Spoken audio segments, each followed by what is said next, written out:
Muito bem, pessoal. Vamos falar agora sobre uma disfunção bastante comum na nossa prática clínica, que é o ponto gatilho, né, o trigger point.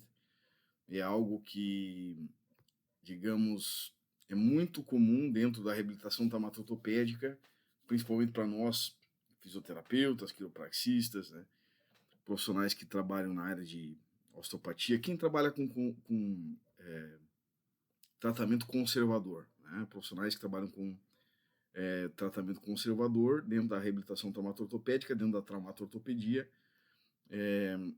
tem bastante intimidade com pontos gatilhos. Na realidade, até os médicos, né?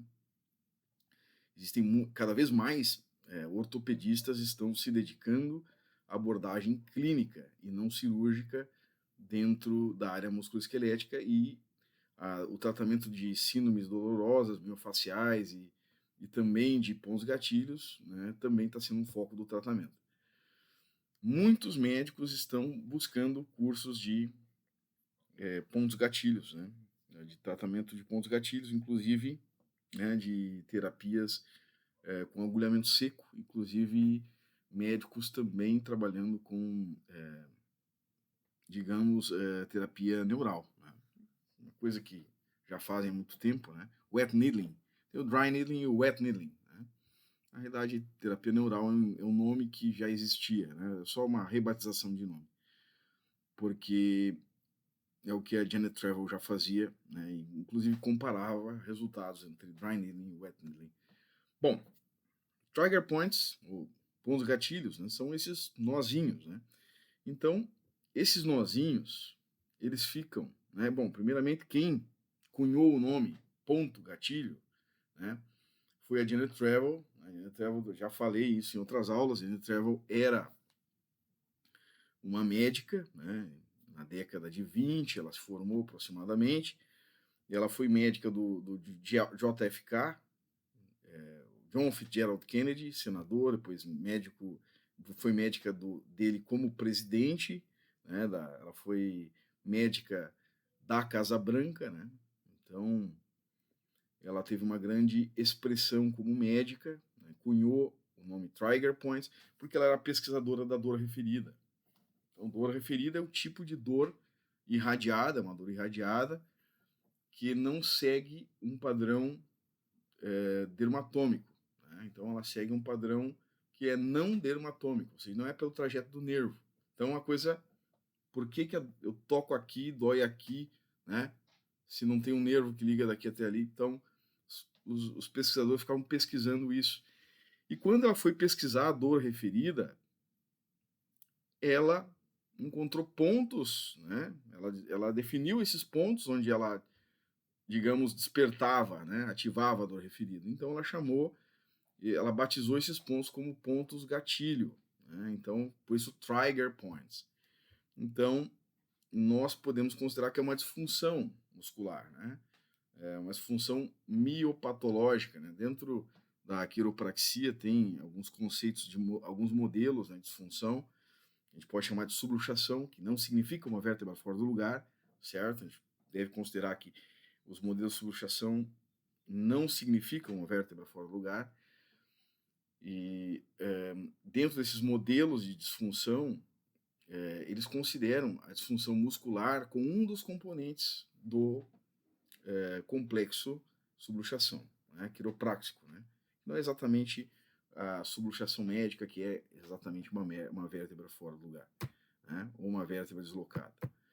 Então, primeiramente, vamos entender, né, só para situar, né, o músculo, né, tem o ventre, né, a porção ventral e a porção tendínea. Tem uma área aqui chamada junção miotendínea. Então, o músculo é revestido por endomísio, perimísio, epimísio, né, por vários tecidos, e todos esses tecidos conjuntivos de revestimento, eles vão se juntar nas pontas e vão formar o tendão. E o tendão tem uma área de transição chamada junção miotendínea, e o tendão aqui vai se juntar tudo, que é o final né, o papel de bala se junta, né? Terminou a bala, juntou ali, formou o tendão e ele entra no osso. O ponto que ele entra no osso é a êntese. Então isso tudo inflama, né? Tudo dói. Então Aqui nós temos a tendinite, aqui nós temos a entesite, né? Quando dói onde inflama no osso ali. E o próprio periósteo faz parte desse tecido. É tudo o mesmo tecido, né? O periósteo é contíguo com a êntese, né? Então, é tudo a mesma coisa. Quando a gente fala de fáscia, é o mesmo tecido tendão, é o mesmo tecido periósteo, é a mesma coisa. É uma massa contígua, é um trofoblasto, né? É uma massa única de célula, é um uníssono de célula. Né? Aí, se eu falar isso, os osteopatas piram, né? Se arrepiam. Tudo. Olha a fáscia. É mais ou menos isso, né? Que a face é magna, né? E na realidade, né, essas camadas todas de tecido, né, revestem o músculo, né? E tem um certo papel, né? Um grande papel, com certeza, né? Não vamos negar. E na realidade, quando a gente fala de dor muscular, nós temos o tender point e temos o trigger point, né? Dor miofacial, né? O tender point, ele vai dar em qualquer lugar, pontos de sensibilidade, é local, né? Ele não dá dor referida. E o trigger point, ele vai dar somente na área onde tem ventre, certo? Até na junção miotendínea, onde contrai em alguns pontos, pode ter trigger point. Já o tender point, ele vai dar em qualquer área, inclusive almofada, coxim gorduroso, próximo da bursa. Não precisa ter, digamos, miofibrila, a região contrátil. Ele vai dar em qualquer lugar, certo? E no mais, era isso. Então vamos só entender onde é que está o trigger point. O trigger point, necessariamente, ele se forma aonde? Onde é que é a casinha do trigger point, do ponto do gatilho? Ele se forma aonde tem uma banda tensa. Então, antes de qualquer forma, antes de qualquer coisa, né, dentro do músculo, uma região específica dentro dele começa a ficar tensa. Uma parte específica começa a ficar tensa. Claro, existem eventos ali, fisiológicos, fisiopatológicos, mas essa região específica que começa a ficar tensa, a gente vai chamar de taut band. Essa taut band a gente chama de banda tensa, né? Essa banda tensa é uma região dentro do músculo, um filete dentro do músculo, que gerou uma tensão específica. E aí, nessa banda tensa, nós vamos encontrar uma região ainda mais tensa, uma região crítica, e nessa região crítica nós temos o trigger point. Então, como é que a gente encontra ele? A gente vai palpar no músculo, né, no sentido dele, né?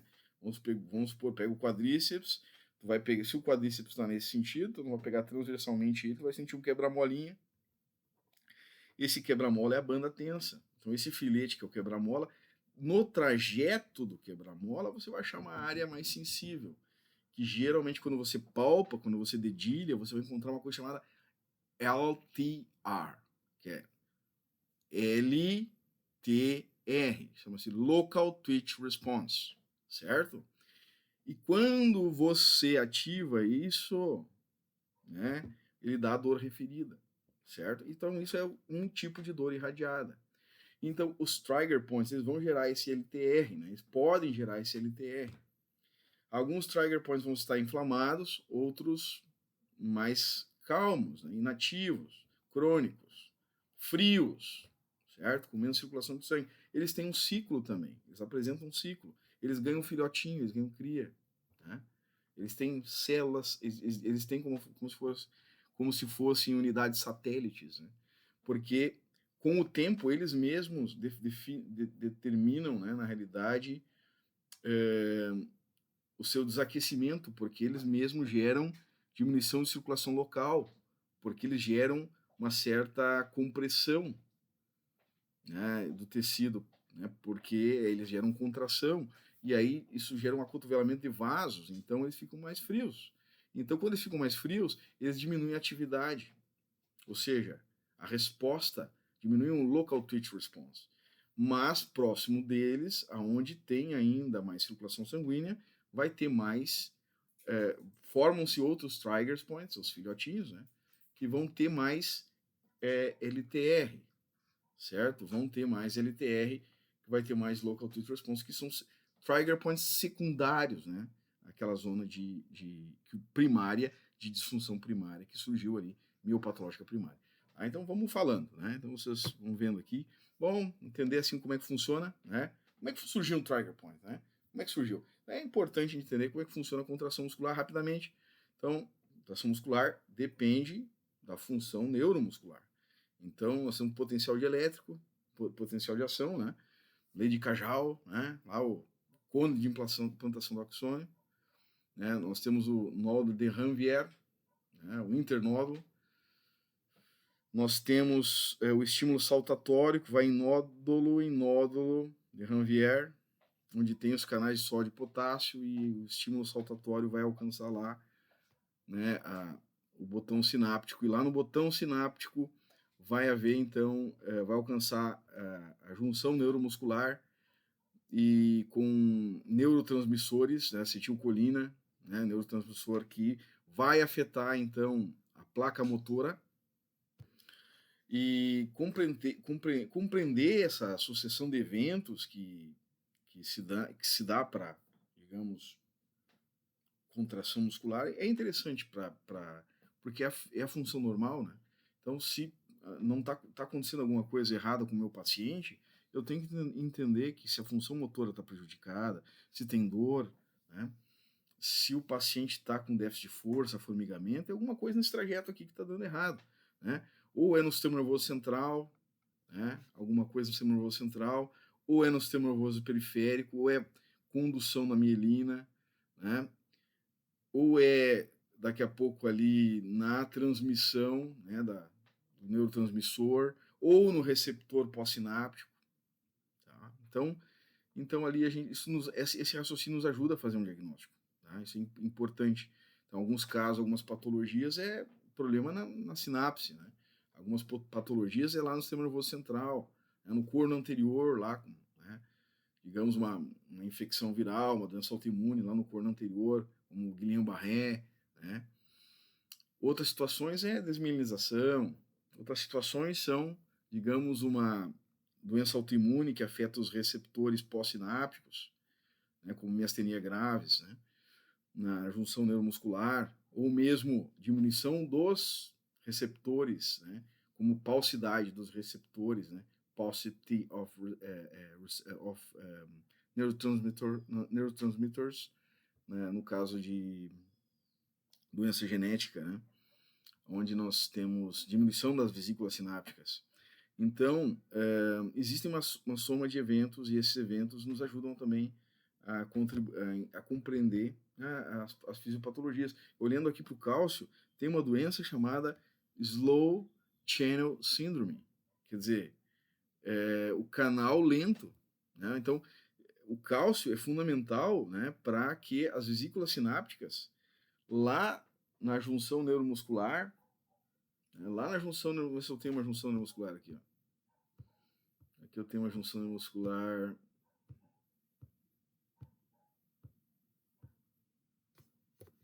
Aqui eu tenho uma junção neuromuscular, que é a sinapse, né, motora, né, placa motora. Aqui eu tô cheio de vesículas aqui, ó, sinápticas. Então, essas vesículas, elas precisam receber o cálcio para poder ser liberado, né, para elas se fundirem na membrana pré-sináptica e ser liberada a acetilcolina nessas dobras aqui, essa fenda subneural aqui, para que a acetilcolina, então, se ligue os receptores nicotínicos aqui. E, na realidade, tem uma síndrome chamada Slow Channel, né, síndrome, que o canal de cálcio é lento. E aí o que acontece? Demora para o cálcio entrar. E aí demora para liberar, digamos, os receptores, os neurotransmissores de acetilcolina. Então, isso gera miopatia. Gera uma miopatia. Então, imagina. Então, se você entende a fisiologia, você compreende a fisiopatologia. Isso é uma coisa muito importante. Tá? Então, nós temos aqui o processo de contração, onde nós temos miofilamentos, né? Filamento de actina, filamento de miosina. Nós temos no músculo, né, que é o filamento de actina, filamento de miosina, nós temos as linhas ES, né, que são uma linha, basicamente uma linha citoesquelética, porque ela prende filamentos de actina, são esses filamentos leves, e também, de certa forma, os filamentos de actina, eles vão, digamos, se desenvolver mecanicamente, vão, né, atuar mecanicamente sobre os filamentos de miosina. Então, essa distância entre os filamentos Z, né, essa linha Z aqui, a gente chama de sarcômero. Então, quando o músculo contrai e relaxa, essa distância entre as linhas Z, ela altera, né? Isso tem a ver com o trigger point? Tem sim a ver. Então, só dando uma recapitulada, os dois filamentos, né, o filamento de actina e de miosina, os dois filamentos estão aqui, são representados aqui, ó, né? Aqui são todos os componentes, certo? Esse aqui é o filamento de actina, o filamento leve, que é esse filamento azulzinho aqui, ó, certo? O filamento de actina mais leve são 3.000 filamentos de actina, o leve, para 1.500 filamentos de miosina. Esse filamento de actina, ele é composto por 3 partes principais, que é o filamento de actina, propriamente dita, esse espiral aqui, o mais grosso, o filamento de tropomiosina, esse amarelinho, que é um cobertor que cobre pontos ativos desse filamento de actina, e o filamento e essas 3 Marias aqui, que é as 3 troponinas, que é a troponina I, troponina C e troponina T. A troponina T tem afinidade com a tropomiosina e a troponina I com a actina. E a troponina C tem afinidade com o cálcio, mais uma vez o cálcio, né? Então o cálcio, ele que vai ser a chave para que a tropomiosina seja liberada desses pontos ativos, permitindo então que a cabeça de ponte cruzada, então, que está no filamento de miosina, que é esse filamento aqui, ó, que são as cabeças de ponte cruzada, se toquem nos pontos ativos do filamento de regiões que se prende a miosina, que se toquem nos pontos ativos do filamento de actina, macho e fêmea, né? Aquela coisa, sabe? Então, a miosina, então, ela tem uma cabeça de ponte cruzada, e essa cabeça de ponte cruzada, ela gera uma alteração conformacional. O ATP, quando se liga nela, né, ela já tem uma atividade ATPase na cabeça dela, e ela quebra um ATP e gera uma alteração conformacional, e ela fica, então, engatilhada ali, pronta para fazer um movimento de deslocamento. Então, ela usa a energia do ATP, que já converteu, e fica engatilhada, né? E aí, ela tem como fazer um movimento de flexão, quando ela tocar nesse ponto ativo aqui, ó. Só que isso não acontece, por quê? Porque a tropomiosina inibe que ela toque, né? A não ser que o cálcio entre e toque na troponina C. Tocando a troponina C, libera esse cobertor, e aí tocando no cobertor, né? Tocando no troponina C, libera o cobertor, libera o ponto ativo, a cabeça de ponte cruzada, né, vai tocar no ponto ativo e a festa acontece então a contração muscular, né? Então aqui a troponina, né, ela vai liberar o ponto ativo, a cabeça de ponte cruzada ali vai tocar na actina e vai gerar o movimento, né? Então é isso que acontece graças ao cálcio. Então o cálcio é fundamental, né, para se ligar aqui na troponina C, né, para poder então liberar o cobertor, né, que é esse cobertor aqui, o amarelinho, para que a cabeça de ponte cruzada toque na actina e aí consiga arrastar a actina, gerando um movimento de contração, que é esse movimento que a gente vê aqui, ó, esse movimento de deslizamento aqui. Então, quanto mais cabeça de ponte cruzada tiver tocando na actina, mais força de deslocamento a actina, a miosina vai ter sobre a actina. Quanto mais cabeça de ponte cruzada tiver, então vai influenciar. Isso eu estou falando porque é importante, né? Não é por nada que eu estou falando. Quanto mais cabeça de ponte cruzada tocando no filamento de actina, mais importante. Certo, Bárbara? Certo? Presta atenção aqui. Não mexe no celular, ok? Muito bem, isso mesmo. Wanderson, dá uma olhadinha aí, certo? Então, isso é muito importante, tá? Então, quando a cabeça de ponte cruzada, quando grande quantidade de cabeça de ponte cruzada está tocando uma boa quantidade de actina, tu tem uma grande força de deslocamento, certo? Isso é importante no atleta. Então, o profissional aí que está trabalhando com atleta, ele tem que saber tratar um encurtamento muscular, uma hiperatividade muscular, porque melhora o desempenho, porque melhora a relação actina e miosina. Bem isso que eu estou falando. É isso que eu quero explicar. Eu quero que vocês entendam o que vocês estão fazendo. Não simplesmente memorizem, decorem, né? Então, beleza. Entenderam isso? Então tá bom. Então, olha só, cara, do músculo, nós tiramos ali, ó, um septo muscular. Do septo nós tiramos um fascículo. E do fascículo nós tiramos a fibra. Se nós puxar a fibra, né, são centenas de fibras musculares. Se eu tirar uma fibra, são milhares de fibras, né? Milhares e milhões de fibras, dependendo do tamanho do músculo. Se eu tirar uma fibra, eu vou ter ali, ó, de uma fibra, centenas de mil fibrilas. Quanto mais treinado o cara é, mais miofibrila ele tem. É como se fosse um carro mais potente, mais caneco no motor, mais cilindro. Mais ou menos isso.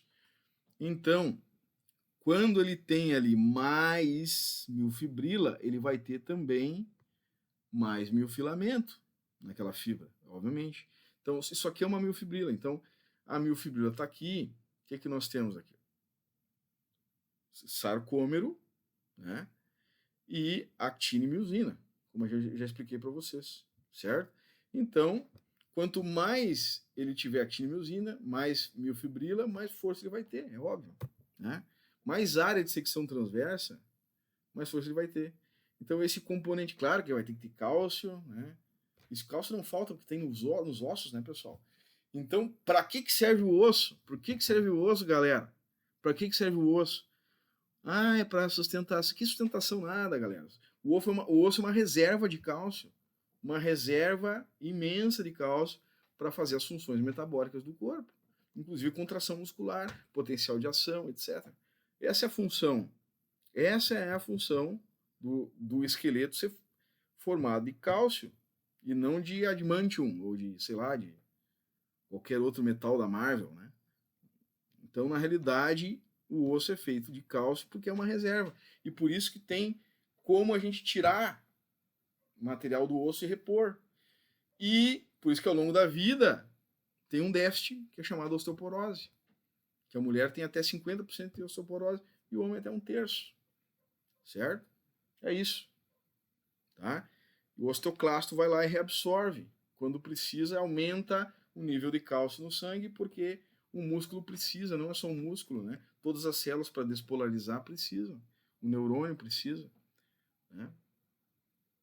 Então o cálcio é necessário, né? Principalmente no músculo, mas não só no músculo, para vários outros tecidos. O cálcio é fundamental. Então precisa ter um nível sérico ou sanguíneo, né, de cálcio. Ok? Para fazer essa contração muscular aqui. Então aqui nós temos, né, um movimento, né, actina e miosina, e isso vai gerar a contração que está ilustrada aqui, ó, né?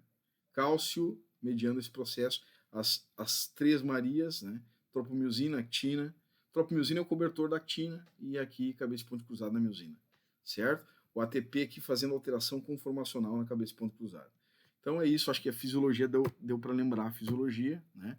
Lembrando que da onde vem o cálcio? O cálcio, galera, o cálcio vem da onde? Olha só. Se eu pegar a fibra, que a fibra está deitada, né? Essa imagem aqui está mais bonita. Pessoal, o cálcio vem, se eu imaginar a fibra, né? A fibra está aqui, ó, né? Indo para dentro da fibra aqui, ó, nós temos, né? Uma coisa chamada túbulo T. O túbulo T, do lado de cada túbulo T, existem duas cisternas. Eu chamo isso de túbulo T e duas cisternas de tríade sarcoplasmática. Por quê? Ao lado ele emite projeções formando um retículo. Isso aqui é o retículo endoplasmático. Todo mundo sabe o que é retículo endoplasmático. Mas aqui é retículo sarcoplasmático. Isso está cheio de cálcio. Está cheio de cálcio aqui. E quando existe alteração de potencial elétrico na membrana celular ou no sarcolema, né, membrana celular do músculo, isso aqui libera cálcio e acontece a contração. Porque liberando o cálcio, acontece isso aqui, acontece isso aqui. Né? Então, houve potencial elétrico, né, impulso nervoso, né, estímulo saltatório, placa motora, atingiu isso aqui, o túbulo T, e aí aconteceu liberação de cálcio, né? Inibiu o estímulo inibitório. Que estímulo inibitório, professor? Você tá louco? Sim, o estímulo inibitório. Inibiu o que inibia, né? Quer dizer, a tropimiosina inibia a contração. Ela foi inibida de inibir pelo cálcio. Certo? Isso aí. Então, espero que vocês tenham entendido isso. Tá? A tropimiosina inibia a contração, porque a cabeça de ponte cruzada estava prestes a contrair. Só não contraía porque o ponto ativo ali estava coberto. Né? Aquela coisa, né? 2 adolescentes, né? Sempre tem alguém cuidando, né? A tropimiosina fazia esse papel, só que o cálcio era uma distração para a tia que cuidava os 2 namorados, mais ou menos isso. Então, o que acontece? Aqui nós temos um sarcômero, que é aquela distância entre as 2 linhas S, encurtado na contração e aqui relaxado. Só que pensa bem, né? O músculo trabalha, né? Trabalha. Então, o que tem a ver isso com o trigger point? Ponto gatilho. Tá? Como é que acontece esse trigger point? Bom, o trigger point é um ponto de hiperirritabilidade em uma banda tensa de um músculo que é doloroso na compressão, estiramento, sobrecarga ou na contração do tecido que normalmente responde com uma dor referida que é percebida distal do local.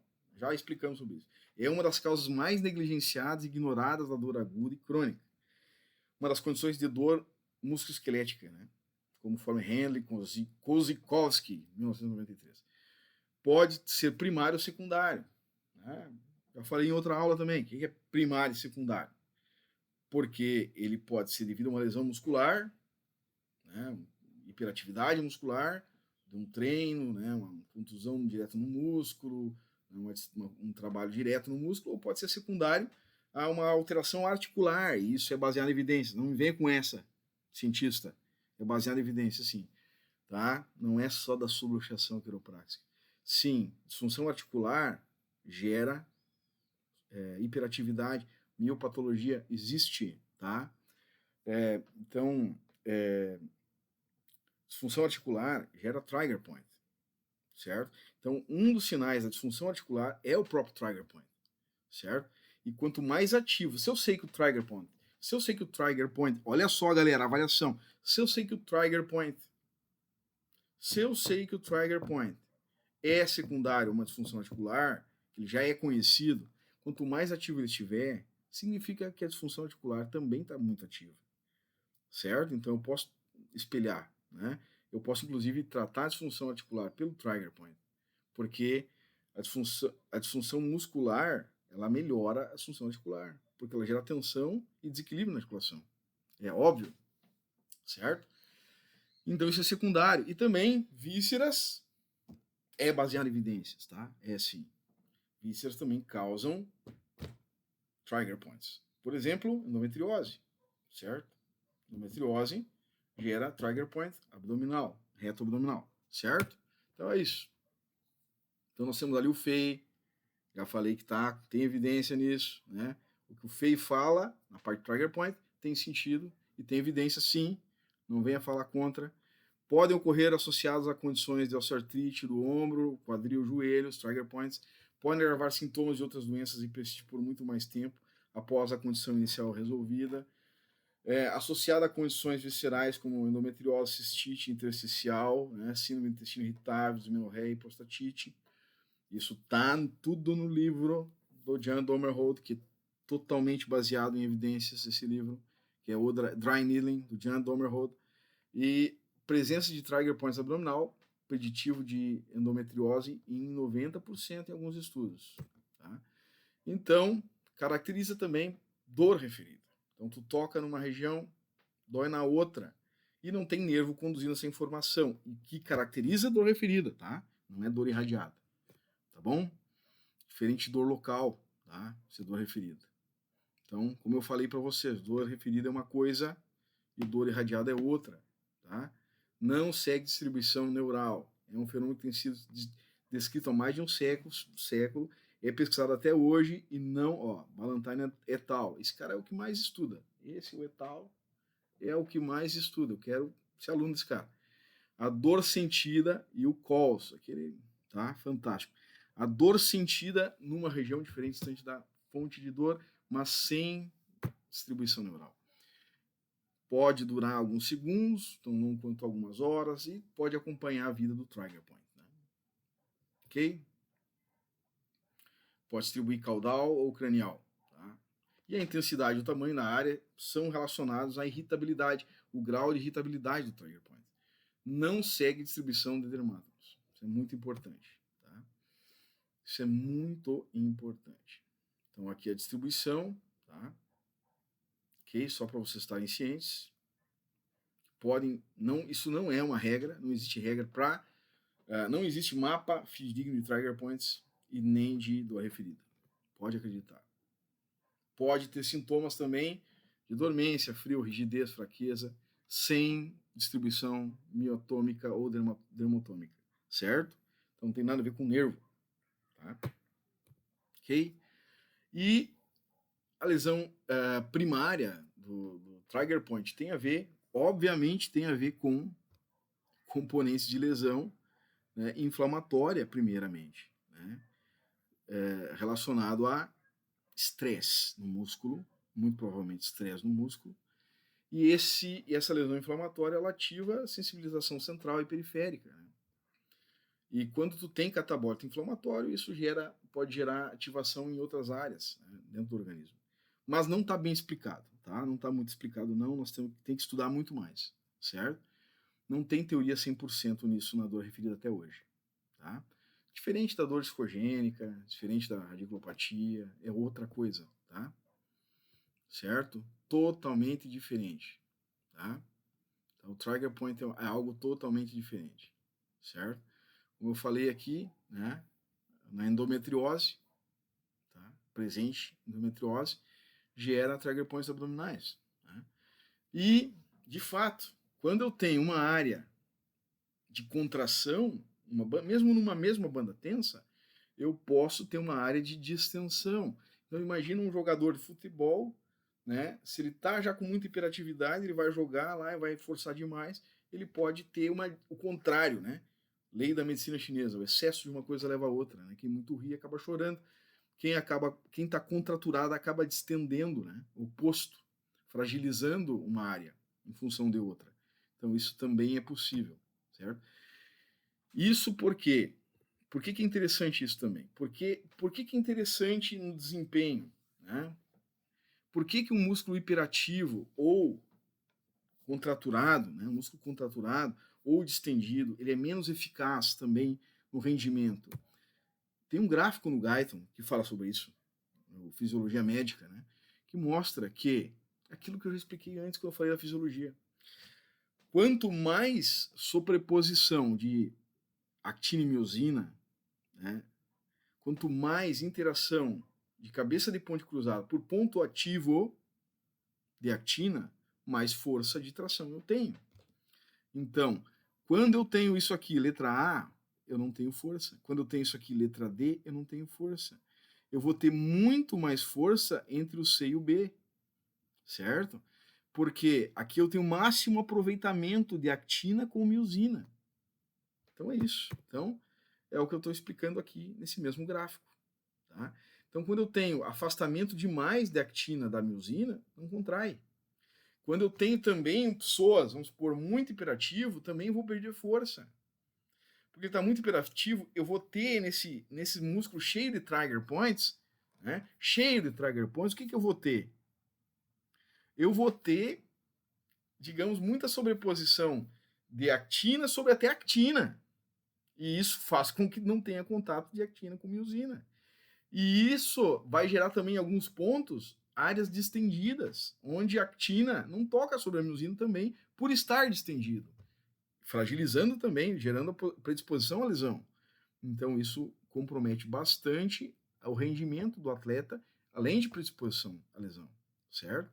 Então esse gráfico do Guyton, eu lembro da minha época de monitor de fisiologia, estudava bastante isso, porque eu achava que a fisiologia tinha que ser aplicada mesmo, fisiologia estática não adianta, a fisiologia tem que ser clínica, né? O profissional tem que estudar fisiologia aplicada para a clínica, né? Porque ele faz, né? E o cálcio, né? Imagina, se está contraído é porque liberou cálcio. Se não relaxa, porque ainda tem cálcio. Essa questão toda do Trigger Point para Janet Trevor, isso aqui foi tirado do livro dela, né? Antigo, né? Com certeza está desatualizado, mas ele nos faz entender, e muita coisa não está desatualizada, né? Nos faz entender o que acontece, né? O mecanismo básico do Trigger Point. O que acontece? Para contrair, lembra que eu falei que precisava de cálcio, né? Sim. Túbulos T e cisternas. Para que precisa do cálcio? Podemos voltar lá, né? Podemos voltar naquele slide rapidinho. Por que precisa do cálcio? Precisa do cálcio, né? Para que iniba o efeito inibitório aqui, ó. Para isso que precisa do cálcio, né? Então o cálcio é útil para isso, né? Para inibir esse efeito inibitório, né? Lembra por que precisa do cálcio, certo? Então o cálcio gera contração e ele sai da onde? Lá do túbulo T, certo? Também ele é útil para liberar, né? Para gerar o sinal na junção neuromuscular. Senão não libera. Lembra da Slow Channel Syndrome? É isso. Cálcio é vital em vários momentos aqui, né? Na contração muscular, né? Todos os eventos que fazem contração muscular, certo? Então, para haver contração, para formar um trigger, né? Tem que ter o quê? Claro que teve um estímulo muito forte, e muitas vezes tem lesão, tem processo inflamatório. Houve uma liberação lá do retículo sarcoplasmático, do túbulo T, né, das cisternas, né, que formaram esse retículo, uma liberação de cálcio sustentada do retículo sarcoplasmático. E isso gerou o quê? Uma contração, obviamente, mas sustentada. E isso aumentou o quê? Aumentou o metabolismo, que para tirar o cálcio, como o cálcio é extracelular, para tirar o cálcio de dentro da célula é uma briga, ele não quer sair, porque ele é pouco concentrado dentro, então é bomba de cálcio, né? Gasta energia para tirar o cálcio. Então tem que gastar ATP para tirar o cálcio, certo? Então tem que mandar ele para fora, gasta ATP. Isso gasta muita energia. E ao mesmo tempo, com o sarcômero contraído, né, em várias fibras ali ao redor, nós temos uma isquemia local, não entra sangue, não entra no sangue, não entra oxigênio, não entra glicose, logo todo o ATP já é depletado nesse metabolismo aumentado para mandar mais cálcio para fora, né? Logo não tem mais ATP. Então nós temos o que? Uma crise energética. E aí nós temos falha em reabsorver o cálcio para dentro do retículo sarcoplasmático. Então o cálcio fica dentro da célula, né? E aí mantém ainda contração do sarcômero. Então aí nós temos uma perpetuação, um ciclo positivo, ciclo prodrômico, né, de manutenção, de perpetuação da função, certo? Então isso faz com que os trigger points continuem, tá? E muitas vezes os trigger points vão gerar, né, compressão, né, podem gerar hiperatividade, podem gerar. Pessoal, tem escápulas, né, com hiperatividade, elevador de escápula, que elas não abaixam, né? Então começam os trigger points começam a ficar crônicos, começam a gerar fibrose, alguns até pontos de calcificação, que eles começam aos poucos comprometer, sinalizar a articulação. São sinais neurofisiológicos para a articulação e até com o tempo, de forma combinada, sinais, digamos, mecânicos mesmo, tensão mecânica, isso tornando mais pesado o movimento. E isso comprometendo, digamos, gerando arraste biomecânico, estresse biomecânico, em combinação com outros movimentos. E vão promovendo mais estresse, e isso vai contribuindo com o envelhecimento, desgaste, né? Processo, até mesmo processos degenerativos. Tá? Porque todo estímulo que você dá, você também recebe. Né? Então, a articulação vai devolver estímulos para o músculo vai piorar, e o músculo vai devolver estímulo para a articulação. É um ciclo prodrômico de perda da função. Então, trigger points podem ser ativos e latentes. Né? A gente já falou isso. Né? A allodynia é um aspecto interessante para a avaliação dos trigger points. A allodynia ela nos ajuda muito, porque através da allodynia nós conseguimos verificar, perceber, né, digamos assim, a allodynia por exemplo, dor é um estímulo que normalmente não provoca dor, então se o paciente ele está tendo dor numa situação que não tem dor, não deveria ter dor, então ele serve para avaliação. A gente compara um lado direito com o esquerdo, né, a rotação da direita com a esquerda, mas geralmente é palpação, né? Então é muito importante conhecer o conceito de dor referida, né, e relacionar isso com a questão de trigger point ativo ou latente, né, saber muito bem isso, né, diferença da clínica do ativo do agudo e do crônico. O crônico às vezes vira agudo, então isso é bem interessante, né? Então o que eu falei, o ativo tem maior área de, digamos, dor referida, né? Pode ser espontâneo, né? O latente não é espontâneo, às vezes não tem dor referida, pode dar dor referida bem depois, né? E pode ficar ativo também, certo?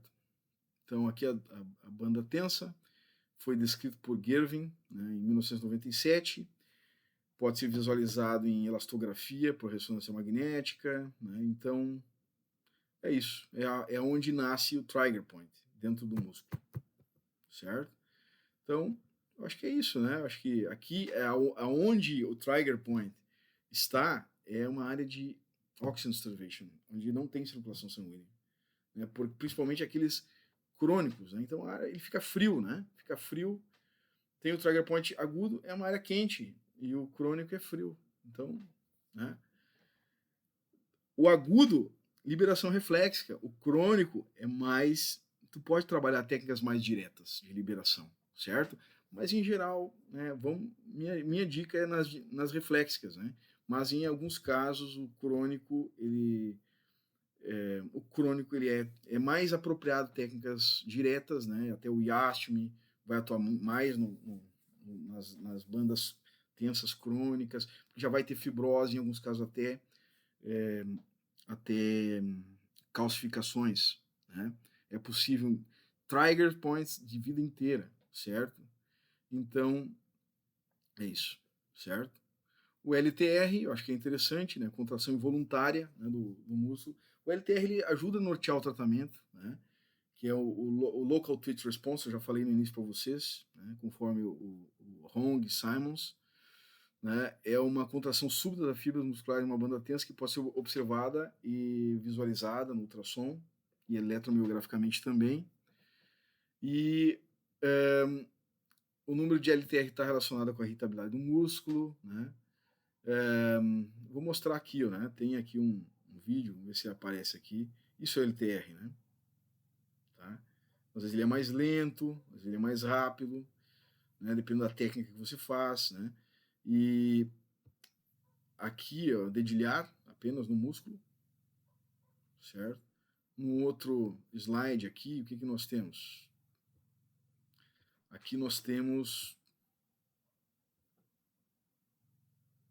inserção da agulha, tá?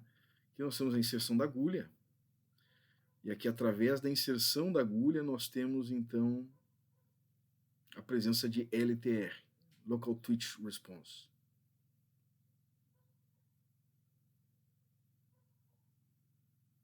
Olha, já está desencadeando embaixo aqui a presença de LTR. A agulha está sendo inserida, é ultrassom guiado, né? Muitos fisioterapeutas já estão trabalhando com isso para o agulhamento seco.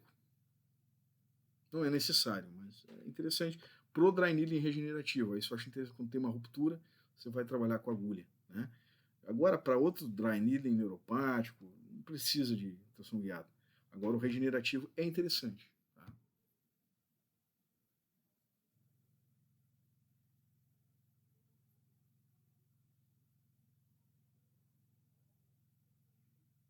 Ali.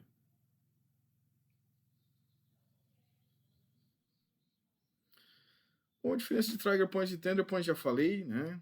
O tender point está associado muito mais à fibromialgia, mas o paciente de fibromialgia também pode ter trigger points, né? Mas tender points são só dor local. Embora um paciente de fibromialgia pode ter trigger points, ele é um ser humano, né? Pode ter. Ok? Eu acho que era isso aí.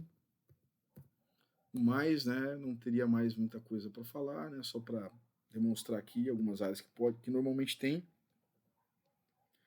trigger points, tá? Mas eu acho que conseguimos, né, alcançar o nosso objetivo, né? Abordagem clínica, eu acho que para finalizar aqui do trigger point, falar um pouco aqui da liberação, principalmente liberação reflexica, às vezes precisa da direta também, né? Ativa, o IASM, é interessante usar, né? Eu gosto muito do Fish, trabalho muito com Fish, né? Para trabalhar o trigger point. Eu sou agulhador, né? Neuropathic. E a liberação neuroreflexiva, para mim, é o que tem que usar, né? Pensar a abordagem clínica do trigger point às vezes é um problema para o paciente, principalmente com síndrome dolorosa miofascial. O trigger point, eu penso no trigger point como uma lesão primária, tá? Isso é muito importante. O trigger point como uma lesão secundária, já falei para vocês, então tratar a articulação junto. Então assim, ó, alongar e liberar são coisas diferentes. Às vezes o paciente precisa mais liberação do que alongamento, tá? E nem sempre alongar é raspar o paciente. Às vezes é uma técnica. Você ajusta, manipula, traciona e você libera reflexicamente. Melhor às vezes, né? Mais sutil. Mas quando tem fibrose, às vezes tem que raspar ele, né? Às vezes tem que ser secundário. Mas se o paciente está agudo, complexidade 1, né? Paciente inflamado, vai raspar para quê, cara? Você tem que... Não dá, você vai piorar a inflamação, pessoal. Não dá. E aí quando ele começa a inflamar de novo, compensa, né? Faça terapia de compensação. Laser, certo? Abordar espelhamento reflexo. Olha, o que é isso? Espelhamento reflexo. Tem uma goniartrose, trabalhando com goniartrose, eu fazer liberação reflexica, telinier, no joelho, eu trato artrose. Às vezes não precisa nem ajustar, não precisa nem manipular, não precisa nem fazer eletro. Às vezes, quando o paciente não está extremamente agudizado. Então a liberação reflexica serve para tratamento agudo, porque simplesmente ele ganha espaço articular e descomprime, desinflama, certo? Então isso é muito importante, certo? Isso é muito importante mesmo. Então, distensionamento muscular e seus efeitos articulares em outros tecidos, ou outros tecidos, né? Distensionamento muscular e efeitos articulares ou em outros tecidos. Eu quis dizer ali, tá errado, tá? Digitação minha, desculpa, tá? Quer dizer, descomprimir esses tecidos, fáscia, víscera, certo? E também articulação, né? No caso, piriforme, né? Outras situações aí que nós temos, gânglios, liberação, tá? Alongar não é liberar. Às vezes liberar é melhor que alongar. Para liberar não necessita judiar. Pode-se liberar de forma gentil e indireta, mas às vezes tem que judiar, tá? Mas menos judiar,